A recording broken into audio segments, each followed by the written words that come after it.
the Phil Steele Plus Tour for your FCS selections. Well, Chris was on fire last week, going 5-0. He's got 3 selections for you today.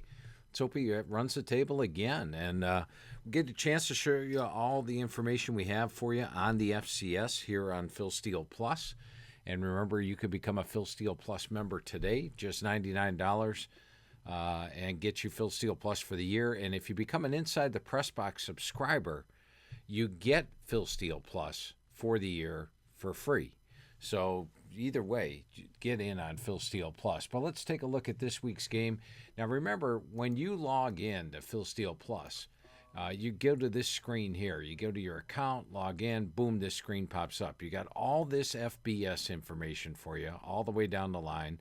And I'll start touching on some of these during the course of the Phil Steele Plus Tour. But you have all this FCS information, and we will, by the way, we have the college logs up here. We will have the FCS logs for you today. So this year's FCS logs will be updated for you today.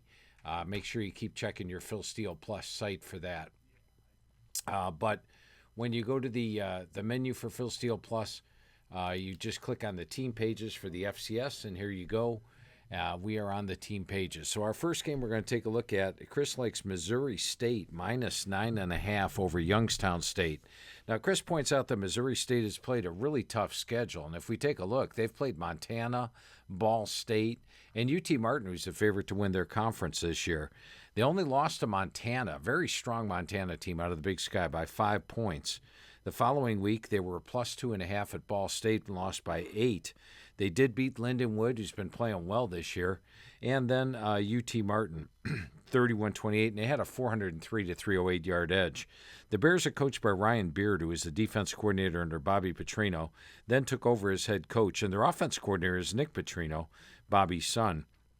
Now, Missouri State was just 4-7 last year in the first year of Beard, but they were only minus 24 yards per game, which is much better than a 4-7 team. This year, they returned 19 starters, including Jacob Clark. Clark is shown here. We do give you the individual player stats if you want to take a look at how they did last year in any game, and then you could take a look how they did this year. They're all updated each and every week. You can see how Clark has done in each of his games. I like the fact he's had a 7-1 ratio the last 3 games. That's impressive. So now let's keep rolling here. He was originally at Minnesota and started 4 games last year and then was out for the year after the 4th game. So let's take a look there. Clark started 4 games, out for the year. Now he's back this year. That's a big plus. So I like that. Now the running back, Jacardia Wright, is a PS 120 that started his career at Kansas State, and he is the team's leading rusher with 287 yards, 4.0. Clark picked up where he left off, throwing for 302 versus Lindenwood and 388 versus UT Martin. Now, Youngstown State was a playoff team last year and ranked in the preseason, but has just 1 starter back on defense. The Penguins are 1-3, including a home loss to Duquesne, 28-25, and last week gave up 73 points to Pitt and 644 yards. They allow their foes. Now, remember, this tells you how you do against your opponent's average. They're actually allowing their foes 79 yards above their opponent's average. So if a team comes in, like here, Duquesne had 346 yards. If they were 64 above their average, that would mean that it's 282 is their average when they're not playing Youngstown State. So I like this as an indicator as well. And you have to like the fact that Youngstown State's defense is playing like they only have 1 starter back. Now, the Bears are moving up to the FBS next year, and head coach Beard said he won't be redshirting players, and they still play a full Missouri Valley schedule.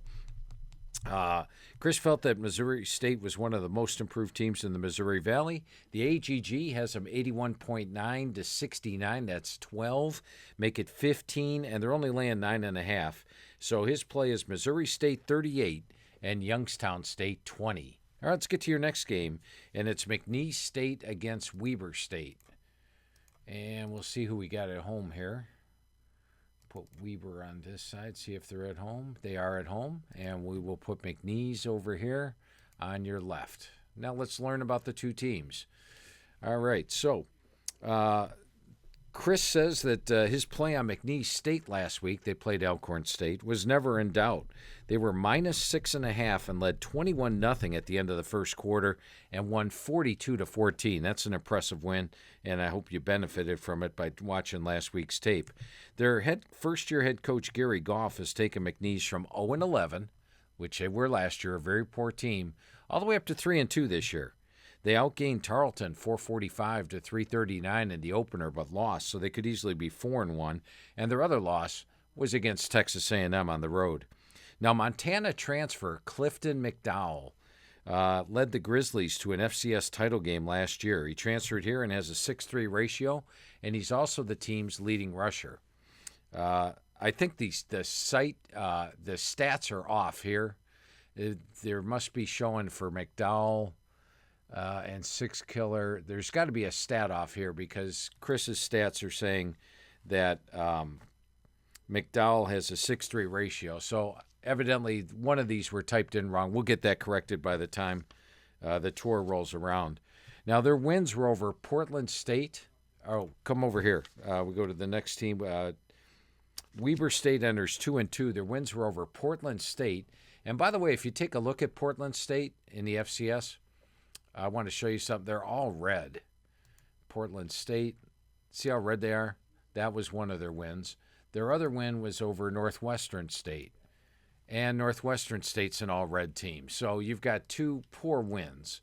And we'll go back to McNeese over here. I love their green-red. It tells you how good a team is right by looking at it. So they're 2-2 with two poor wins. They did lose to Washington by 32. And lost at Lamar. They were favored by 10.5 in this game against Lamar. Now, Weber State's favored again by more than 2 touchdowns. McNeese is clearly one of the most improved teams in the FCS, and the AGG only has Weber by 7, as you could tell here, 78.3 to 83. So it only has them winning by 7. My computer has them by 11. And so Chris likes McNeese State plus 14.5 over Weber State. That's McNeese State plus 14.5 over Weber. Well, let's move on to your third and final game, and it's Long Island plus 27.5 over Villanova. Now, this one's interesting in a couple of factors. Villanova's a good team. There's no doubt about it. Let's put them on the right. They're probably at home for this one. Here's Villanova, and they are at home. Long Island is on the left because they are the visitor. Now, Long Island's been a poor team, but as you see, they've been playing better. I mean, look at how they finish out the seasons. This year, they've opened up 0-4, so that doesn't look good, does it? But a closer look shows that they don't lose big. I mean, they played Albany. They lost by 6. They actually had a yardage edge. They outgained them by 103 yards. They lost to TCU by 45, but that's TCU. And LIU's only blowout loss was to TCU. They held the yardage edge against all 3 FCS teams. Lehigh, they lost by 3. They outgained them by 45 yards. Rhode Island, they lost by 7. They outgained them by 27 yards. So you got to like that. They're sort of under the radar. They're actually outgaining all their FCS foes, yet they come into this game 0-4. Now, their biggest loss last year, if you take a look at their losses, they lost by 17. Merrimack, they did lose by 39, but here's 11-3 and 11, and they did lose by 17 to Ohio. So they didn't lose games big. In fact, only one of their 11 losses last season would clear this number. Villanova is number 6 in the FCS, but none of their 3 FCS wins were by more than 28 points. They beat Youngstown State by 7 in the opener.